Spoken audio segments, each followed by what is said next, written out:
Hello, I'm Ellie. I'm down in sunny Gloucestershire on a walk along the... Where am I?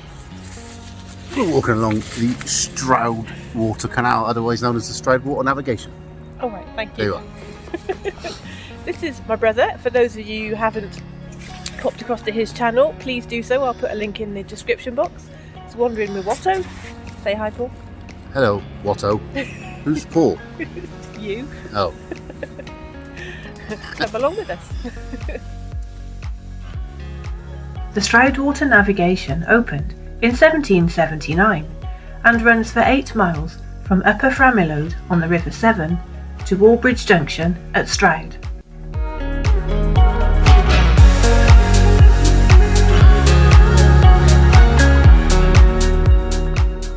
This is Skew Bridge.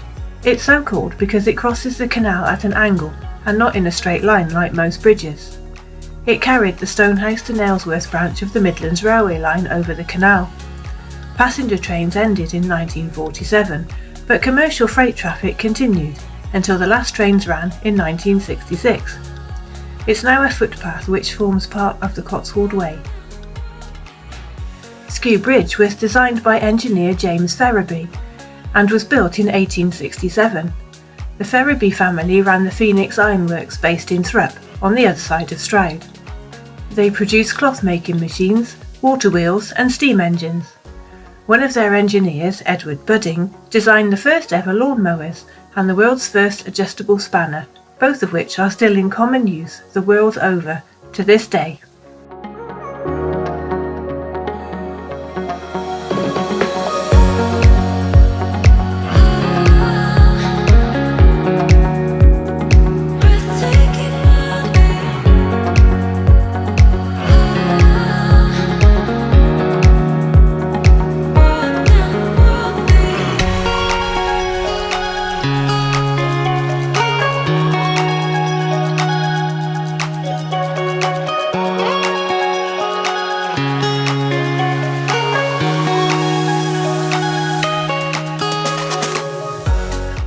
These lights fascinated us.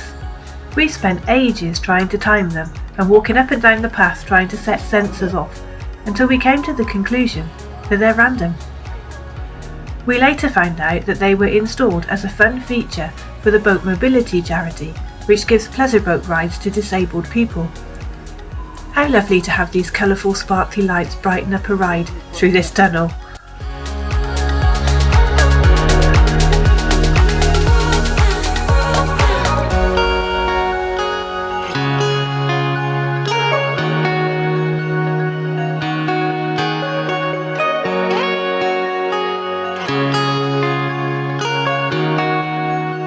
The canal is one of 2 waterways which link the rivers Thames and Severn. The Stroudwater Navigation provided a vital trade link from the woolen mills of the Stroud Valley to the River Severn and beyond. It also brought coal, a vital fuel, to the mills. It is a broad canal and was specifically designed to take the Severn Trows, which could be up to 68 foot long and 15 foot wide, and carry cargoes up to a massive 100 tons.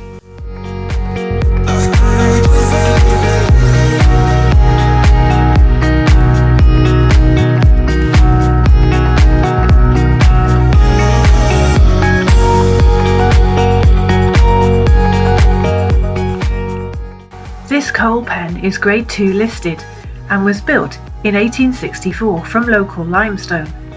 Known as Marling's coal pen, it was built to store coal for Stanley Mill, owned by the Marling family. The coal was used to power the steam engines at the mill and would have arrived by canal barge and been stored in the pen before being carried to the mill at nearby Salesley by horse and cart. The mill manufactured cloth up until as recently as the 1980s. Ryford Bridge was built of brick and carried the main road through the area. It was later widened to allow horse-drawn barges to navigate the canal. Really interesting bit is on these bridges you can see the indentations made by the ropes tied to the horses that pulled the old boats along, and that's just evidence of it there.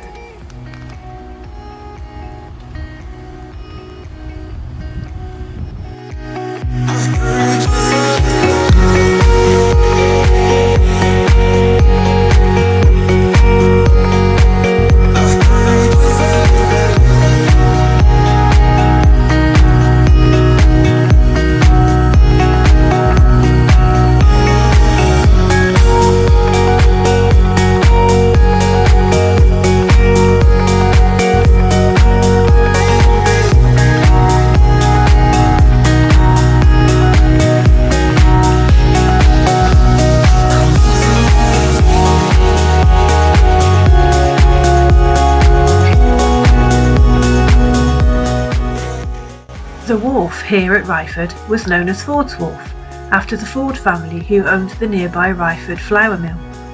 Built in the 1770s originally to manufacture cloth, Ryford Mill was changed to a flour mill when the Ford family took it over in the 1860s, until their business collapsed in the early 1880s, and then the mill became a sawmill.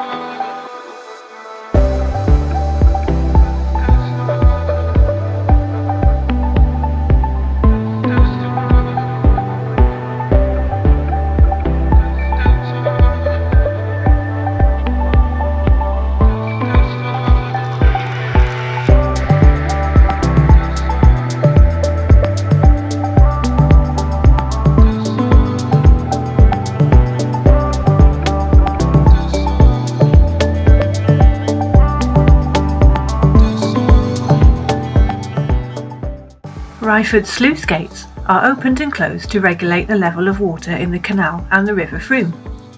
In the past, these gates have failed and caused major flooding further downstream.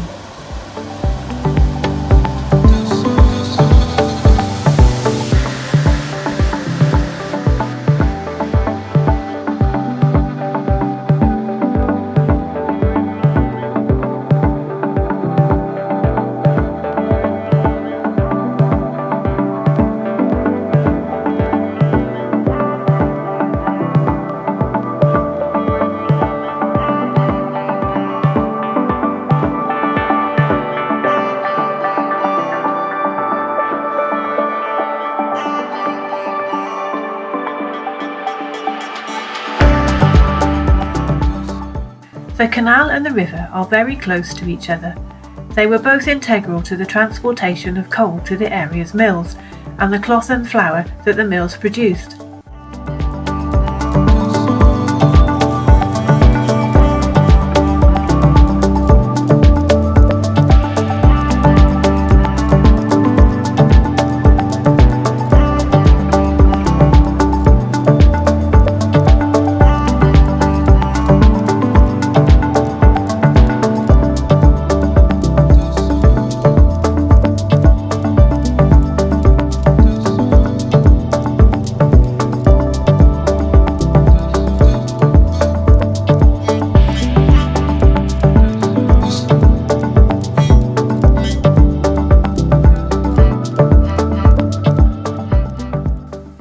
Commercial traffic along the canal ceased during World War II, and the canal was formally closed in 1954 and declined into a desperate state of repair until 1972, when restoration work started.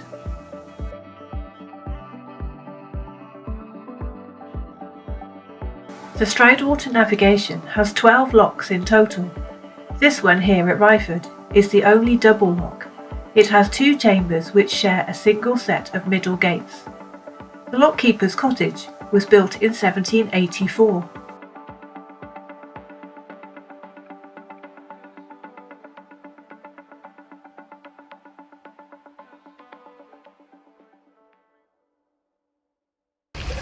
Oh, You don't want to look down there. Right foot double lock. Oh, splash. you will hear a splash.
no bridge swirling on there.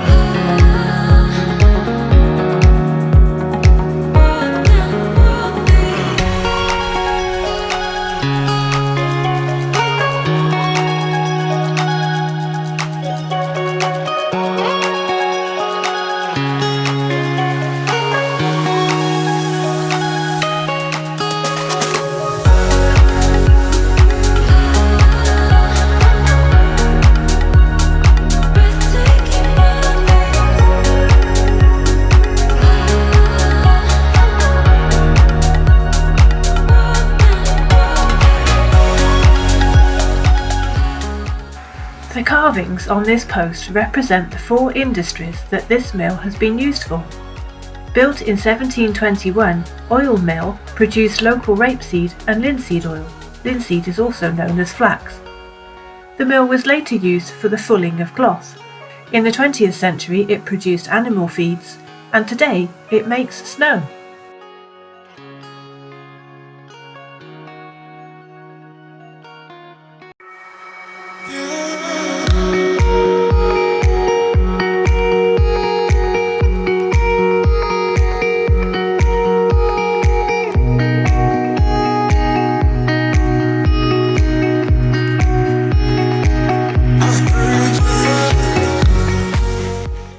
The river being so close to the canal was beneficial to maintaining the canal's water level.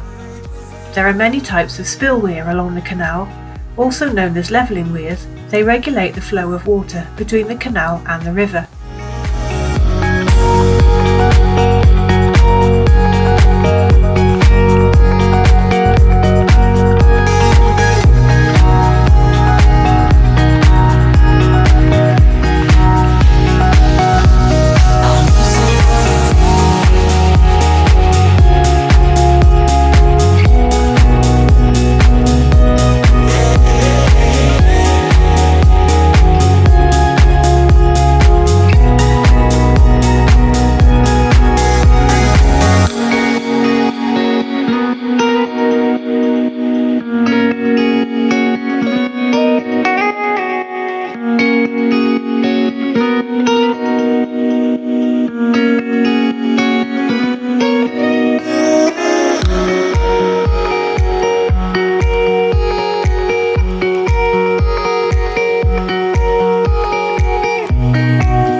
The lock gates here in Ebley Wharf are not lock gates at all.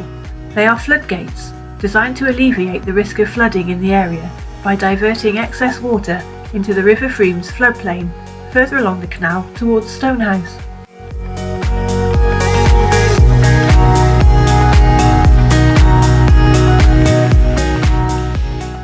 This is the Ebley Mill mosaic. It was created by the pupils of the nearby St Matthew's School. It was funded by the Heritage Lottery Fund and the Cotswold Canals Trust. The children researched the history of the area and designed the artwork, which was turned into a mosaic by a local artist. It is a brilliant piece of work which eloquently tells the area's history. The wheel represents the 6 water wheels that powered Ebley's mill. Teasels were used to raise the nap of the cloth produced, and when steam engines arrived, the chimney was built. The water and the banks of the canal and the river provide a haven for local wildlife. I think this is a beautiful mosaic, which truly depicts the area's history.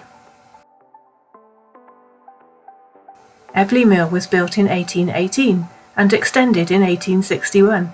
It produced cloth. In the 1980s, it became the headquarters for Stroud District Council.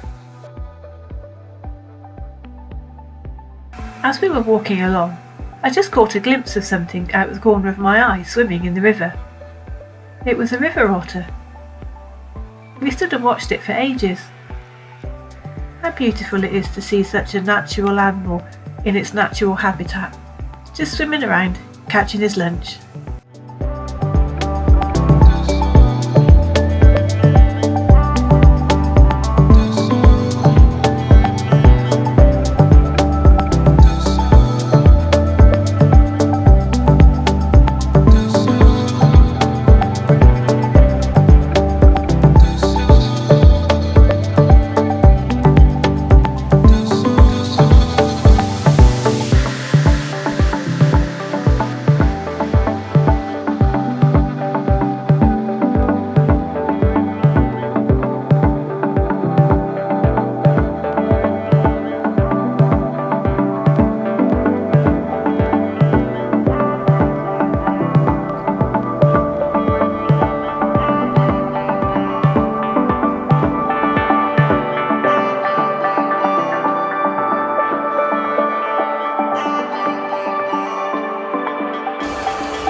is a fish ladder.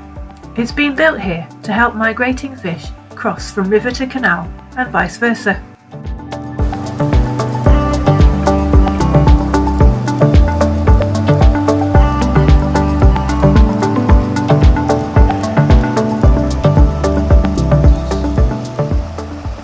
This playing field used to be a woodland and probably an orchard.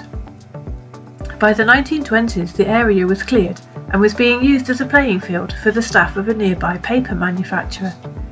It's now owned by Stroud District Council and was awarded Queen Elizabeth II status in 2012 as part of a scheme called Fields in Trust, which protects and maintains outdoor recreational spaces across the country in perpetuity. The Stroud Valleys project does a valuable job in maintaining the area's environmental credentials. It has restored a pond, planted apple trees, put up bird boxes and planted wildflowers.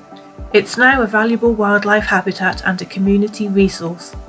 It attracts butterflies, moths, insects, birds, bats, newts, damselflies, dragonflies, and as we've already seen, even river otters. Well, hope you've enjoyed our little wander along the Stroudwater Canal. See, I remembered where I was. Stroudwater Canal, indeed, yeah. Or Stroudwater Navigation. Either or. It's turned out to be a lovely sunny autumnal day, isn't it? Yeah, very nice. Enjoyed Beautiful.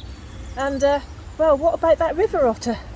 Yeah, Fabulous. that was a Brucey bonus, that was for sure. That was a definite bonus, that one. Beautiful.